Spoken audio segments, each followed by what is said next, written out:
Callum Gallacher, what is your job title? My job title is Network Evening Show Presenter on the Hits Radio Network in Scotland. How long have you done the job?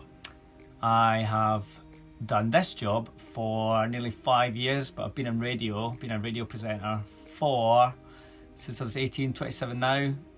Quick maths. Just worked this out the other day, can't remember. 9 years.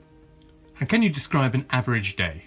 An average day for me, because I do the evening show, I tend to have a long lie. Can afford to get up in the afternoon, and then I'll just, it's a normal day from there. I'll have a cup of tea, have something to eat, and I'll go through the big stories of the day on social media, much like anybody else would, but except I'm screenshotting them as I go, so that I can remember to talk about that later that night. So after I get into work, just now it's a bit different because we're working from home, but I'll catch up with my producer.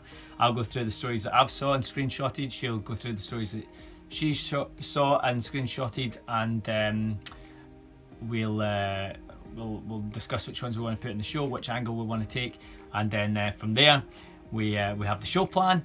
And then, because I'm on a network of stations, I'm on 7 different stations, I record some split links that go out on the stations at the same time. So for example, if you're in Glasgow and you hear me talking about Bowie at breakfast, at the same time in Edinburgh you'll hear me talking about Boogie in the Morning, which is 4th one in Edinburgh's breakfast show. So that's all recorded before the show, and then 7 o'clock we go on air and do the show, and that's it.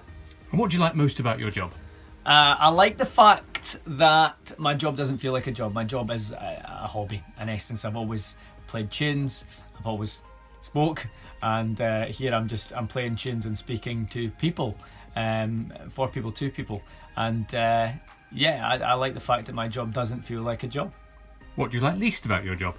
The thing I like least about my job is that sometimes I feel, and this probably goes wider than just radio, but I feel like because people know you're a radio presenter, you're a DJ, they might want you to host their events for free, and that's fine. 1 or 2 charity events here and there, don't mind doing that at all, but sometimes people take the mickey with it and expect everything for free. And if I'm doing everything for free, how am I paying my mortgage? That's my question to you. What qualifications and experience did you need to get the job? You need a ton of experience, I would say, whether that is in hospital radio, that's where I started, shout out Radio Grapevine at St John's in Livingston, or community radio, or college radio, whatever it is.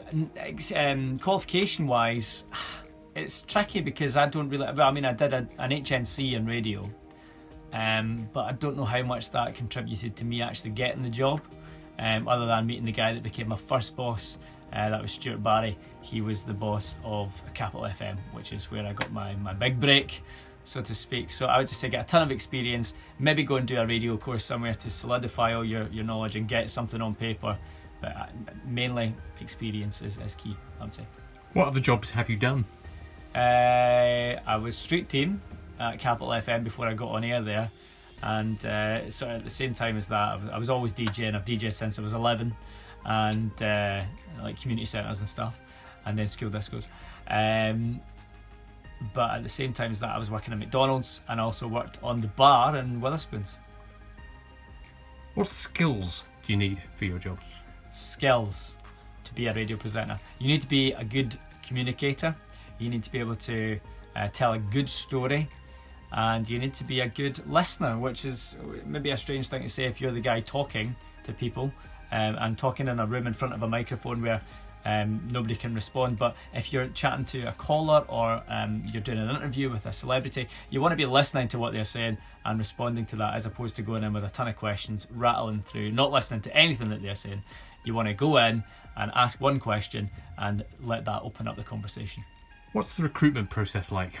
Recruitment process for radio is it's strange, because it's not like you would go and apply. Sometimes I've seen people applying to be a radio presenter at stations, but in the main you make a demo tape of all your stuff that you've done to date, and you get a hold of the programme director at a radio station's email, and you send them emails with your demos, and you pester them and pester them and pester them until they come back and say, all right, come in for a coffee. And that coffee leads to some advice, and that advice hopefully is advice that you take on board and leads to you getting on air at some point. And what career progression is there for you? Career progression for me, I think, because I'm on evenings, the next step for me is probably getting on daytime.